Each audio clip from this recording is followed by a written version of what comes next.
So it's easy to become, slightly arrogant about one's practice or kind of competitive in that. And so I can see that. I don't understand how you'd be competitive. You mean like saying, look, I can sit longer than you, or I haven't moved my legs or something? Yeah. Is that way? That kind of stuff?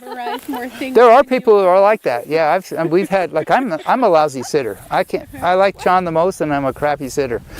No. But there's people who can sit without budging.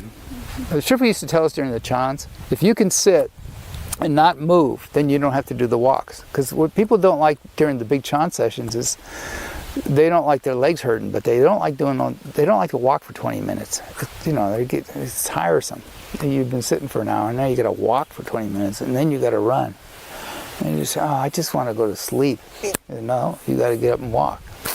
So he says, well, those people who can sit without moving and not and stay in the lotus, full lotus, they don't have to do the walks, but they can't move. They have to stay at full lotus, and they have to stay awake.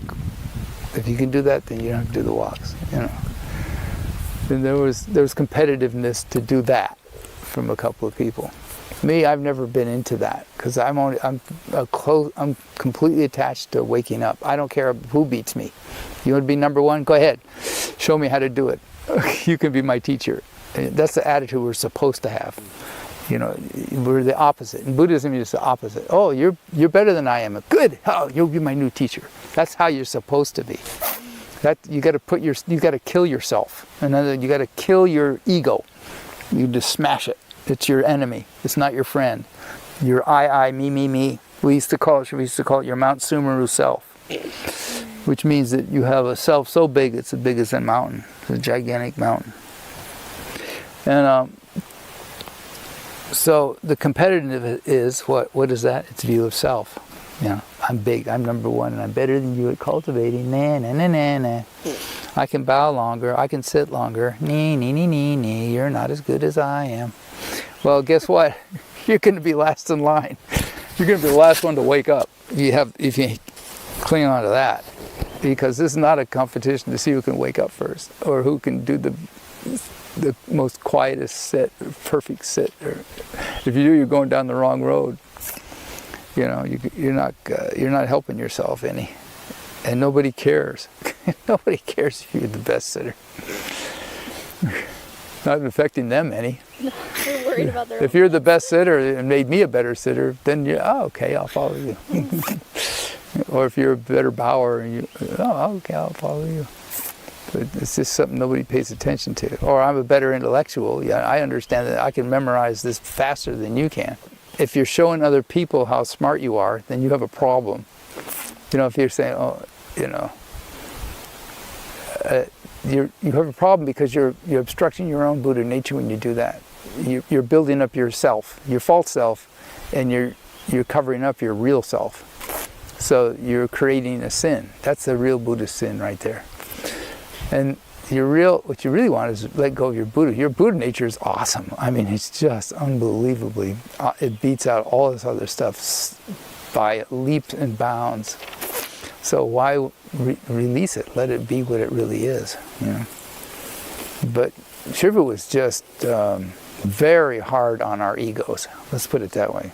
I mean, he was a very gentle teacher. He'd never beat us or anything like that. He'd never hit us or beat us. He'd scold us a lot, but he would never ever do anything physical. But boy, did he get under your skin, big time. He was a master at that. He knew exactly what your hang-ups were. He knew exactly what you were attached to, and he went right after it. And it would come out in multiplicities of ways. Don't ever try to save face. With sure you'll never win that game. He's going to make you lose face big time.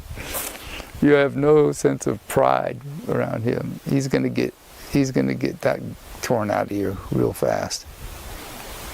And the smarter you are and the more A-type personality you are, the harder it is on you. A lot of people couldn't take it, that kind of teaching, because for some reason when you have a big self, it's really hard to get through it. I'm number one. To actually see how big that is, it's pretty devastating to you to see that and break through it. So but it doesn't exist. So why support something that doesn't exist? It just causes you suffering.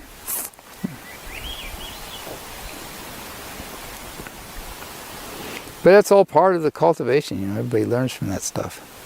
Buddhism, it's never like, oh, I lost, I've lost my face, I have no pride left, they got up my trip, everybody sees what I'm all about, I'm going to leave, I can't take it anymore. What are you going to leave for? You're still got a Buddha nature. You need to break through to it. It's like you've fallen, like you're trying to do something, a really hard exercise, like you're a gymnast. You're trying to do a real fancy gymnast thing. And you keep failing at it, and you fall on the mats, and you're all beat up and bruised up. Well, in Buddhism, you just pick yourself up, dust yourself off, try again. Keep going at it. Just keep cultivating. You're not going to be successful the first time? Fine. You're not going to be successful the 10,000th time? Fine. No problem. Keep working at it. Because you're planting seeds that are incredible. And they're going to sprout. Sooner or later, when you're good and ready, you're going to wake up. And it's a funny thing, too. Only you know when that's going to be, deep down. It's not going to be somebody else. It's not going to be some deity or God or even a bodhisattva. Because if they could, they would. If they could just come down and wake us all up, they do it in a heartbeat. They can't. It's got to be you. And only you are the person who's going to finally get tired of living under this phony world and say, enough, enough. It's like the Buddha said, enough. I'm staying under this tree until I wake up. Enough of this nonsense. No more ascetic practices. No more this, no more that. I'm waking up. I ain't moving till I wake up from this tree. And because he had this profound thought, that's the end of it right here. They can drag my corpse away from here, but I ain't leaving until I wake up. And because he did that, he woke up. And we're all the same way. Sooner or later we'll find our breaking point. We say, I just don't want to put up with this nonsense anymore. I'm done. I'm going to break through. Other people, they're not tired of it yet. It's just they want to play games with themselves for a few more lives. Let me have a few more lives of goofing around. Okay, up to you. It's like Shifu always say, up to you. 根呢种下去了，这个菩提芽呀，将来就生出来了，生出来一路就长大，长大就结果成佛了。所以呀，我现在教你们就是教你们成佛的法门。叫你们不要留恋这个娑婆世界了，把灭业都看空了，灭业都放下了，这个世界无灭业好贪的，都是逢场作戏，好像我现在叫你们念佛呀，学佛法，这也还奏戏，你不要只着的，不要以为这就还真的，灭业还真的，世界还无真的，无灭业还真的。都还搞个，你呀，做这个经里头的佛事，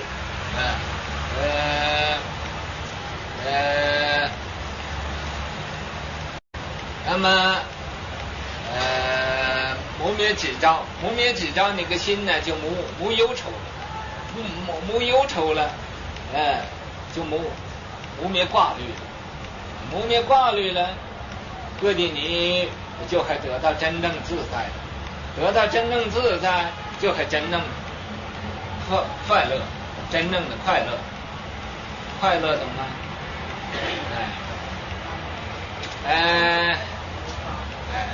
所以呀，好净呢要假面子，好有人说我一句不对呀，我就好怒了。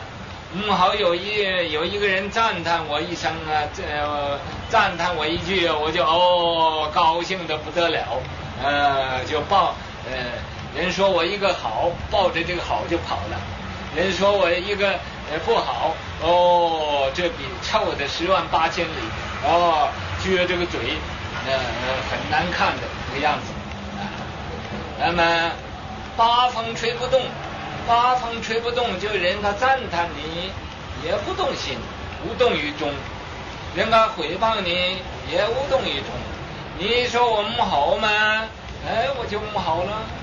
你好算喽。你说我们对，我就不对了。但是我自己要问对了咒，我自己要问好了咒。无论你讲我好不好，那我们不理那么多，好少理，要这个更样，你更样了就有定力了，有定力就不被这个境界转。修行好像你们现在如果都还开悟了，开悟了，头发白了，都变成黑的。你看我头发白变黑的了，你试一试我见你如果有本事，你把头发变黑了，那是我真正的弟子。你没法子把头发变黑了，那没用的。你一天到晚就还是非非，所以把头发都弄白了这个黑白不分了，黑白不分了。所以你要好好的改过，好好的把这些都放下，咱也不挂，女也不挂，丈夫也不挂，孙也不挂，咩都不挂。我一天只是南无阿弥陀佛，南无阿弥陀佛。你完了我好可不好，不敢要的，不敢要的。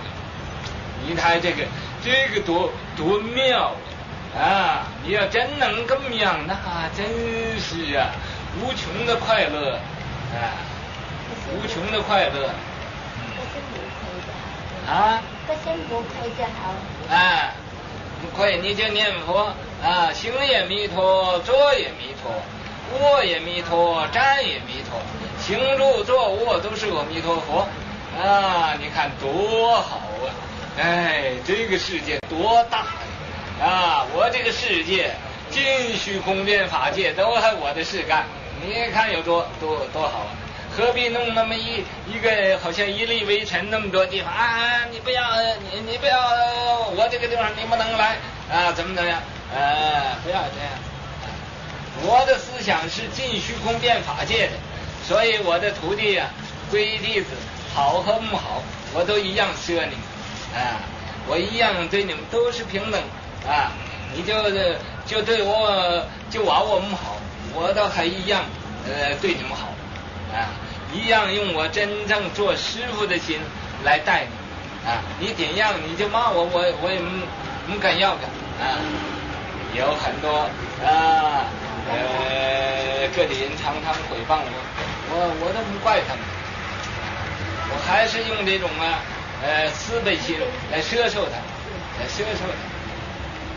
我还这么样。要能自有真，假设你能自己回光返照，反求诸己，在你这个自性里头，你就知道它是真的了。离假即心真，你离开这个世间上所有一切的假象、假形、假象，那就是你的真心啦。自心不离假，你自己心里边不离开这个假无真何处真？你心里头要是没有真，何处真？哪个地方会有真的呢？所以这个真的是不离自性的，离开自性是没有真的。